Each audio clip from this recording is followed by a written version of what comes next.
You opened an application and entered your breakfast. Oatmeal, 180 calories. An egg, 70. Coffee without sugar, 2. Total, 252 calories. You looked at the remaining balance for the day, 1148, and you started planning lunch. You live like this every day, and you think you're doing everything right. But at some point, you break down. Eat not according to plan. Feel guilt. Start over. And the cycle repeats again and again. Today, I, as a nutritionist, will explain why calorie counting makes people feel worse rather than better in the long term, and why there is a fundamentally different approach that gives sustainable results without obsession with numbers. Let me start by describing how people who count calories live and what this actually costs them. Calorie counting is one of the most popular recommendations in the world of weight loss and healthy eating. The logic is clear. Calories in minus calories out equals result. Mathematically perfect.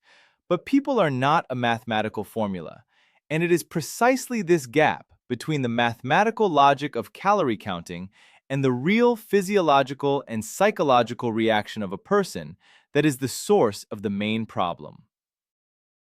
There are several characteristic stories I hear in consultations. First story, a woman, 32 years old. She has been counting calories for 2 years. She knows the caloric content of every product by heart.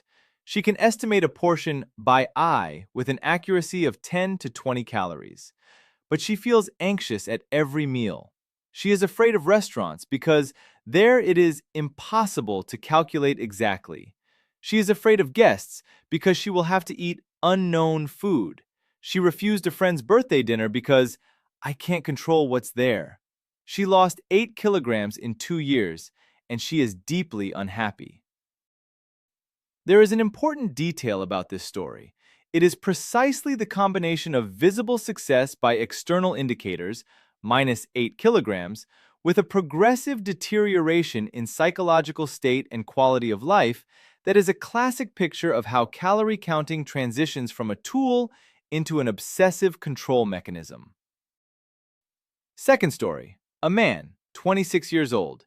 He started counting calories to eat more consciously. After 3 months, every time he eats something out of plan, he feels guilt. He eats a cookie and thinks, now I need to run it off, or I've ruined the whole day, might as well eat more. This is a classic cognitive distortion called all or nothing thinking. One deviation from the plan means complete failure. Third story, a woman, 45 years old. She has been trying to lose weight since she was 30. She has counted calories many times, always with the same result. She loses weight, reaches the target, stops counting, and the weight returns. Gained it back every single time. She thinks the problem is in herself, weak willpower. A nutritionist explained to her, the problem is not in herself, but in the approach. Calorie counting does not teach the body how to self-regulate. It creates external control that works only when it is there. There is an important detail about this story. It is precisely the dependence of the result on the continued presence of control, the application, counting, weighing, that is the main structural problem of calorie counting. As soon as control is removed, the result disappears. This is fundamentally different from an approach that develops the body's own ability to regulate appetite. Fourth story, a young woman, 22 years old. She started counting calories just to understand what she eats. After 6 months, she weighs portions even at home. She is afraid to eat if she hasn't calculated the food in advance. She has panic if the restaurant doesn't have a dish with a known caloric content. She has lost the ability to eat intuitively. She simply doesn't feel when she is full or hungry, only when she has used up her norm. What do all these stories have in common? Calorie counting is a tool that easily transitions from a useful instrument of awareness into a rigid control mechanism that destroys the natural relationship with food. there is important statistics about the long-term effects of calorie counting. According to research published in the journal Appetite, people who regularly count calories show a significantly higher level of food anxiety compared to those who do not count. In a study of 7,000 women, those who counted calories had a 2 to 3 times higher risk of developing eating disorder symptoms over 10 years. At the same time, long-term weight control results in the calorie counting group were not significantly better than in the mindful eating group without counting. It is precisely this combination, higher psychological cost with comparable or lower long-term effectiveness, that makes calorie counting a tool worth reconsidering. Now, the mechanisms. I explain as a nutritionist, precisely and to the point. Let me start with the basics. The human body has its own natural regulation system for energy balance: hunger, satiety, and appetite. These are not weak, unreliable signals. They are a sophisticated biological system that has been refined over millions of years of evolution. The problem is not that this system doesn't work. The problem is that the modern lifestyle, stress, ultra-processed food, sleep deprivation, distracted eating, disrupts the normal functioning of this system. And calorie counting is an attempt to replace a disrupted system with an external one. But it doesn't restore the natural system, it displaces it. First mechanism: how calorie counting disrupts hunger signals. When a person focuses on numbers rather than on physical sensations, he gradually loses connection with the real signals of his body. Hunger is no longer a signal to eat, it is an obstacle to staying within the daily norm. Satiety is no longer a signal to stop, it is a question of, have I used up my calories? This disconnection from bodily signals is the first and most dangerous long-term consequence of calorie counting. There is an important detail about how satiety works. Satiety is a complex hormonal process involving ghrelin, leptin, GLP-1 PYY, and cholecystokinin. These hormones communicate with the brain through the vagus nerve and require a certain time, usually 15 to 20 minutes after the start of a meal, to give a full signal. When a person eats quickly and distractedly, focusing on the application and numbers, he does not give his body the time needed to form a normal satiety signal. Second mechanism: the forbidden fruit effect and food obsession. Categorizing products into allowed and forbidden by caloric content creates a psychological phenomenon described in behavioral science as reactance. The more strictly a product is forbidden, the more attractive it becomes. People who count calories and strictly restrict themselves show greater craving specifically for the foods they are trying to avoid. There is clinical data confirming this. In a classic study by Janet Pollovy and Peter Herman, it was demonstrated that restrained eaters, people who consciously restrict their eating, eat significantly more after a small violation of the diet than unrestrained eaters. This is because restrained eaters follow the logic: I've already violated the diet, the day is ruined, might as well eat more. This is the what the hell effect, and it is the direct mechanism behind most dietary breakdowns. Third mechanism: the inaccuracy of calorie counting and the false sense of control. Calorie databases have an error of up to 30% for the same product. Homemade dishes can vary by 40 to 50% from the calculated norm, depending on cooking method and ingredients. The human body assimilates different amounts of calories from the same product depending on the gut microbiome, cooking method, and individual metabolism. In other words, calorie counting creates the impression of precise control where such precision is fundamentally impossible. There is an important practical example: almonds. The label states approximately 160 to 170 calories per 30 grams, but actual assimilation by the body, due to the cell structure of the nut, is approximately 20% lower. Cooking pasta. The same pasta cooked al dente and cooked to soft consistency has a different glycemic index and different actual caloric impact on the body. Calorie counting does not account for any of this. It operates with theoretical numbers, not real physiological processes. Fourth mechanism, stress and cortisol as a consequence of obsessive control. The constant mental load of counting, planning, and monitoring creates chronic cognitive stress. Cortisol rises. Elevated cortisol stimulates appetite, especially for high-caloric food. Cortisol also directly promotes the accumulation of visceral fat, especially in the abdominal area. This is a vicious cycle. The stress of counting leads to elevated cortisol, which leads to increased appetite and fat accumulation. Fifth mechanism, what actually regulates food intake effectively? Research in behavioral nutrition points to several mechanisms that regulate food intake effectively and sustainably. Mindful eating. Slow, without distraction, with attention to physical sensations. Adequate protein intake, the most satiating macronutrient, reducing hunger for 4 to 6 hours. Sufficient dietary fiber, slows gastric emptying and stimulates the release of satiety hormones. Regular meal timing, synchronizes circadian rhythms and reduces nighttime overeating. It is precisely these mechanisms, not calorie counting, that work in the long term and do not destroy the relationship with food. Sixth mechanism, the difference between awareness and control.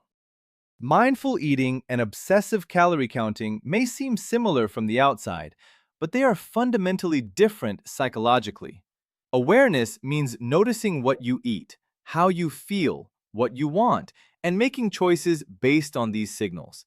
Control means following external rules regardless of internal signals.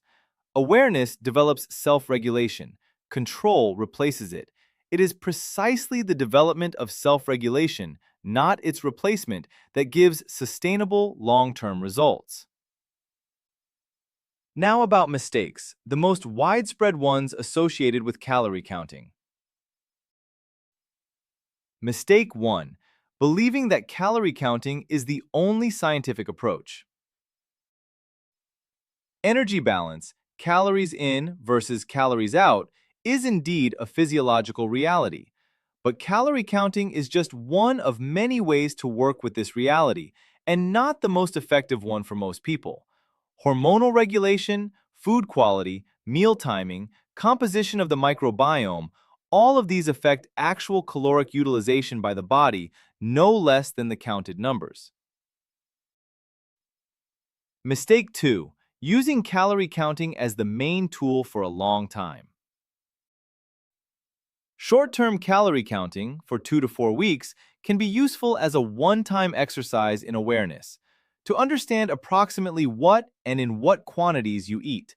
But long-term continuous counting, especially with strict limits, leads to the problems described above. It is precisely the time-limited use of counting as a diagnostic tool rather than as a permanent management system that is a reasonable approach. Mistake 3. Ignoring the quality of food for the sake of fitting into the norm. A diet of 1,500 calories from ultra-processed food differs fundamentally from 1,500 calories of whole foods in the hormonal response, level of satiety, effect on the microbiome, and long-term health consequences. But from the perspective of a calorie application, they are equal. This equality is one of the key cognitive traps of calorie counting. It shifts focus from food quality to a number, which leads to optimizing calories but not health. There is a striking example. A Diet Cola and a cookie provide approximately 0 and 150 calories respectively, and together they fit into any norm. But a cookie with processed fats and sugar gives a glycemic spike, and a Diet Cola with sweeteners activates reward systems in the brain and increases cravings for sweets. Calorie counting does not capture any of these mechanisms, and this is why it can lead to a physically correct number with biologically harmful results. Mistake 4. Not accounting for the individual variability of metabolism.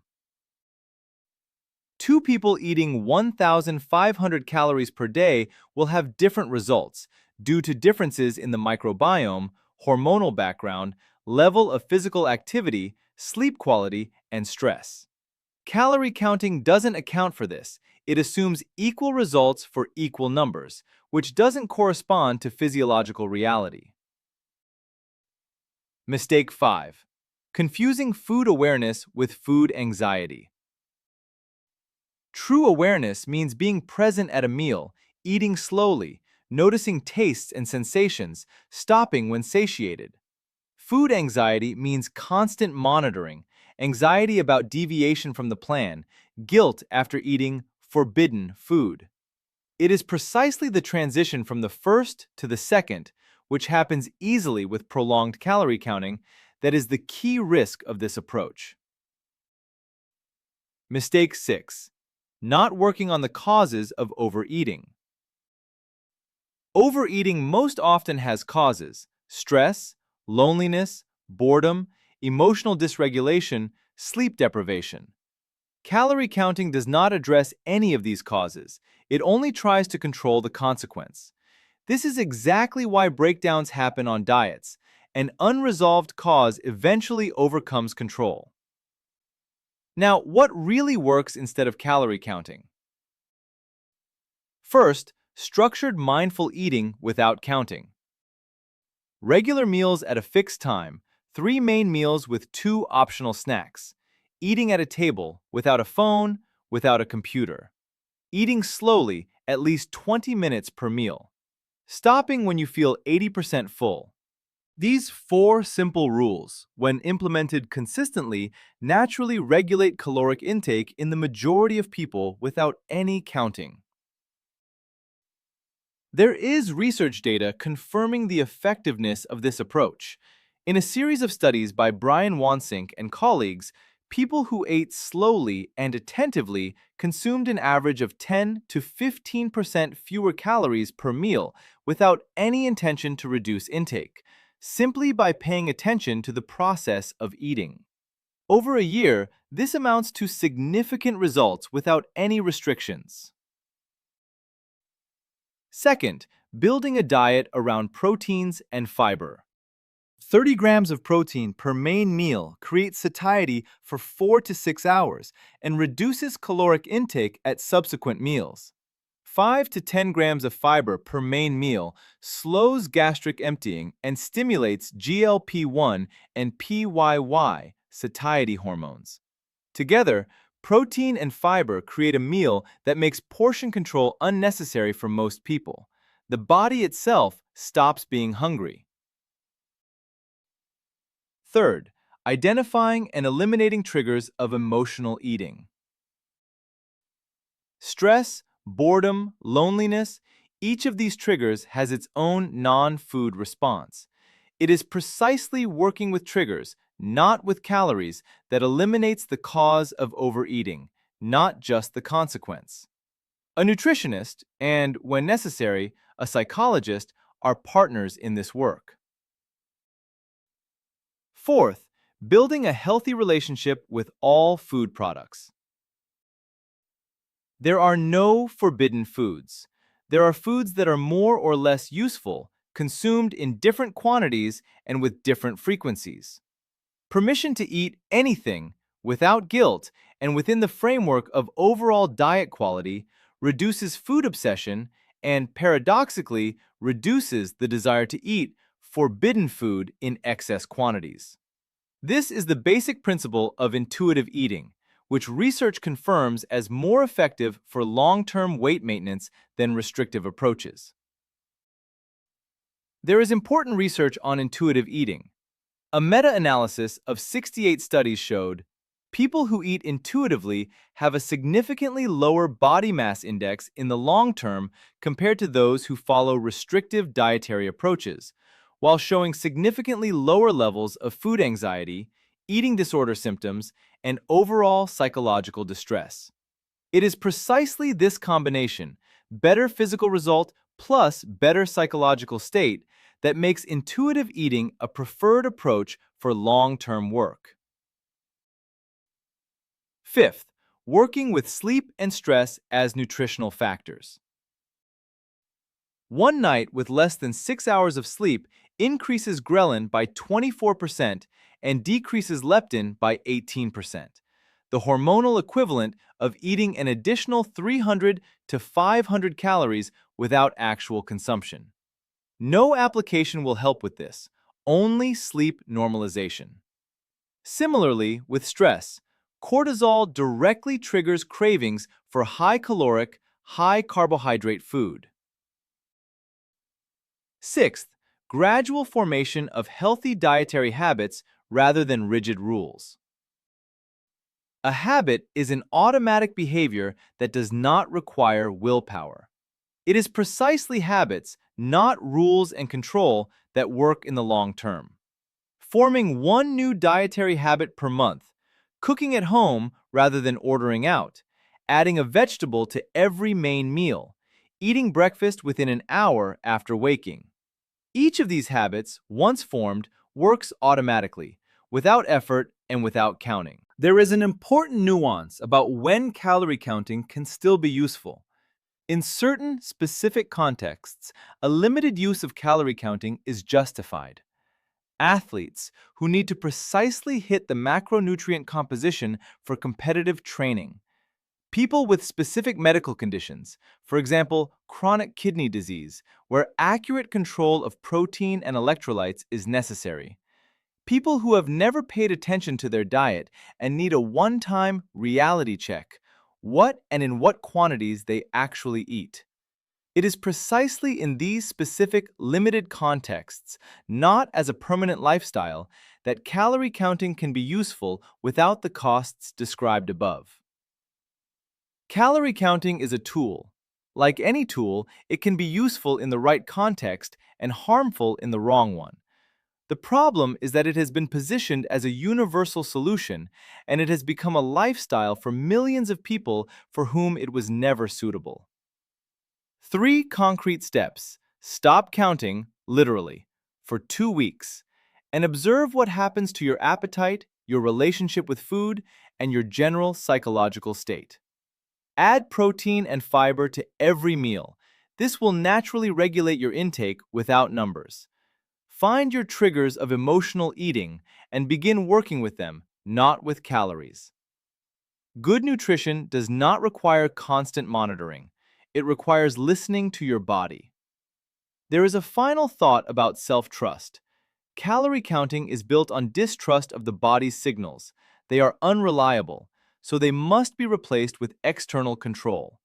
But the signals of the body are not unreliable by nature. They become distorted by a disruptive lifestyle. Restoring these signals through mindful eating, quality sleep, stress management, and whole food is a fundamentally different and more sustainable path than replacing them with a calculator. There is a final reminder about the spectrum of eating behaviors. If you recognize in yourself signs of obsessive thoughts about food, fear of eating not the right food, or physical and social restrictions due to diet, these are reasons to speak with a psychologist or therapist. Eating behavior disorders are a spectrum, and early work with a specialist gives significantly better outcomes than waiting for the situation to resolve itself. If this video was helpful, leave a like and subscribe to the channel. Questions about nutrition and relationships with food, write in the comments. I read and respond. See you in the next video.